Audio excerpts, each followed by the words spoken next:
The hospital lights flicker overhead as a young black woman, visibly pregnant and in pain, sits trembling in the ER. A white nurse, cold and dismissive, approaches with contempt.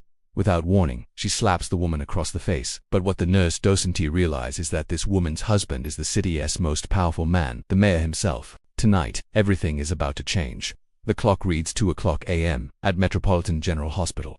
The waiting room is silent but heavy with tension. Sarah, 8 months pregnant, clutching her belly, fights back tears as she waits for help. Her face is streaked with sweat, her body exhausted. She's been told to wait, dismissed, ignored, her pain trivialized by those who see her only as a troublemaker. Behind the sterile walls, Nurse Patricia Hendricks watches her with disdain. A veteran of 20 years, Patricia's eyes are cold, her attitude harsher with every passing hour. She's built her power on delays, on dismissiveness, on making vulnerable patients feel invisible. Tonight, Sarah is just another inconvenience, another welfare case, another black woman demanding care. Sarah's voice cracks as she pleads, "Please, I need help. I think something's wrong." Patricia sneers, "You welfare trash, like you shouldn't breed," and without warning, slaps her. The room falls silent. The slap echoes through the ER like a gunshot.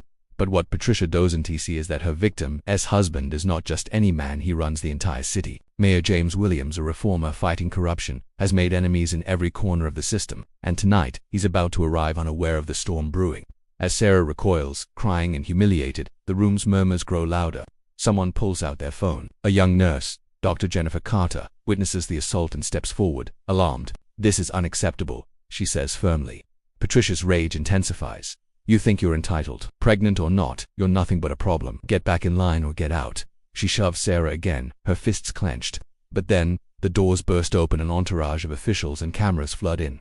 The mayor's security detail, led by Chief Martinez, marches in with purpose. James Williams, tall and commanding, pushes past the crowd and heads straight to Sarah.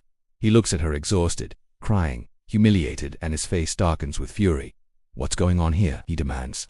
Patricia, realizing her mistake, stammers, "Sir, I was only..." James's gaze turns ice cold. "You've assaulted my wife," he says quietly, "and you've ignored her medical needs because of her race. That's a crime." The evidence is overwhelming. Video footage, witness testimonies, security recordings all point to Patricia's misconduct. The hospital's administrators scrambled to contain the damage. Patricia is suspended immediately, but this is just the beginning. The city's Civil Rights Office launches an investigation into decades of discrimination, long-standing policies that allowed biases to fester unchecked. Whistleblowers come forward, nurses, doctors, janitors, people who saw the injustice but were too afraid to speak. The trial is swift. Patricia's defense claims stress, overwork, and misunderstanding. But the evidence paints a different picture, one of systemic prejudice, of a woman who used her power to dehumanize those she was supposed to heal. And then, the verdict. Patricia is sentenced to prison, stripped of her license, her reputation shattered. The hospital faces a $15 million federal settlement. New policies are introduced: mandatory bias training, oversight committees, anonymous reporting systems.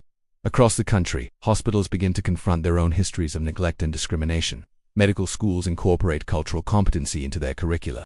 Nursing boards revoked licenses of repeat offenders. The healthcare system starts to change, more equitable, more accountable. And Sarah, she gives birth to Maya, healthy and strong, after enduring trauma that no mother should suffer.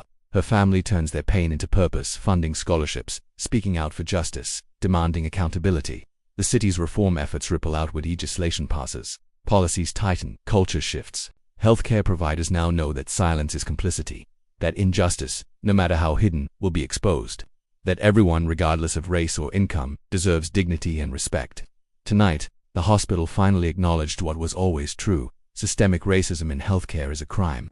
It's a stain on our society that can no longer be ignored. Patricia Hendricks' story is a warning and a call to action, because the real power isn't in silence or prejudice. It's in standing up, speaking out, recording the truth. When we refuse to accept injustice, change becomes inevitable. So, I ask you, what will you do when you see someone being hurt? When you witness bias in healthcare or anywhere else, will you stay silent, or will you be the one to break the silence? Remember, justice may be delayed, but it will never be denied. And tonight, a woman's dignity was restored because someone refused to look away.